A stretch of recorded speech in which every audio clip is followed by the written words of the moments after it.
हाँ जी, नमस्कार स्टूडेंट्स। तो आज हम करेंगे चैप्टर 13 जो सरफेस एरिया एंड वॉल्यूम, जो अब नई बुक में चैप्टर 12 है। ठीक है जी। तो उसको करने के लिए हमें कुछ फॉर्मूले याद रखने पड़ेंगे। तो आपको ये जल्दी जल्दी ये फॉर्मूले याद रखने, क्योंकि एग्जाम हमारे नज़दीक आ रहे हैं। ठीक है जी। Curved surface area of cylinder that is 2πr/h।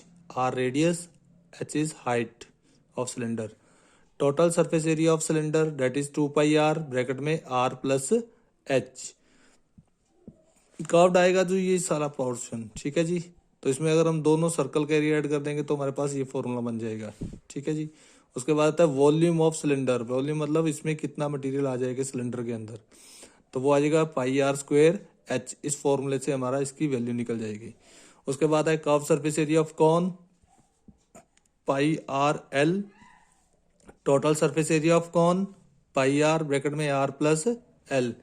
इसके कर्व्ड एरिया में भी सर्कल का एरिया ऐड कर दोगे तो ये फॉर्मूला बन जाएगा। ठीक है जी। उसके बाद वॉल्यूम ऑफ कॉन 1/3πr²h।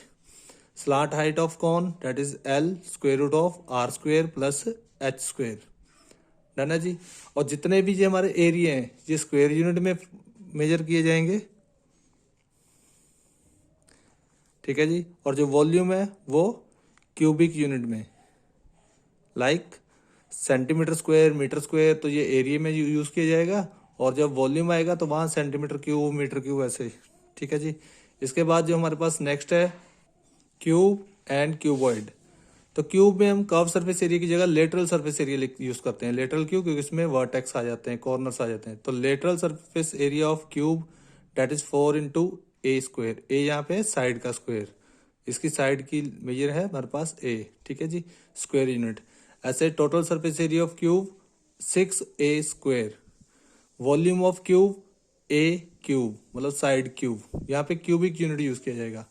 और इसमें एक और क्वेश्चन पूछा जाता है लास्ट मोस्टली, तो लॉन्गेस्ट डायगोनल ऑफ क्यूब, तो ये आ जाएगा side multiply by square, square root of 3।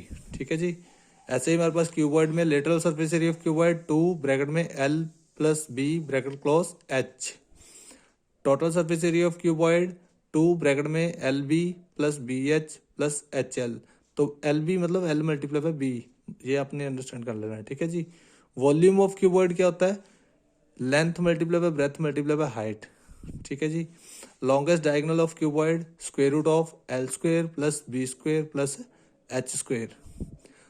और ये हमारे पास दोनों हमने क्यूब और क्यूबॉइड की शेप्स बना रखी हैं।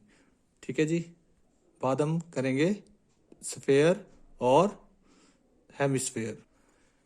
स्फेयर, इसमें कर्व सरफेस एरिया और टोटल सरफेस एरिया कुछ भी पूछा गया तो हमने 4πr² ही लगाना है, क्योंकि इसका कर्व्ड पार्ट भी यही है, टोटल पार्ट भी यही है। और वॉल्यूम ऑफ स्फेयर आता है 4/3πr³। उसके बाद हेमिस्फेयर, हेमी मतलब आधा स्फेयर, इस स्फेयर का हाफ हो गया। ठीक है जी। तो इसका कर्व सरफेस एरिया तो आएगा 2πr², क्योंकि टोटल है 4πr² स्फेयर का, तो इसका आधा कितना हो गया 2πr²। Total surface area of sphere, अब इसी 2πr² में ये सर्कल का एरिया ऐड कर दो तो πr² ऐड हो गया, तो ये बन गया 3πr²। ठीक है जी। उसके बाद वॉल्यूम ऑफ हेमिस्फेयर, जितना वॉल्यूम स्फेयर का उसका आधा कर दो तो क्या है 2/3πr³। ठीक है जी। अब आपने ये फॉर्मूले अच्छे से याद कर लेने हैं, ये आपको बहुत हेल्प करेंगे क्लास 10th में, क्योंकि जहाँ पे हम लोग 10th में करेंगे तब हम कुछ कॉम्बिनेशंस के बेस पे करेंगे। अगर आपको ये फॉर्मूले याद है तो आप कॉम्बिनेशन लगा के अच्छे से सॉल्व कर सकते हो।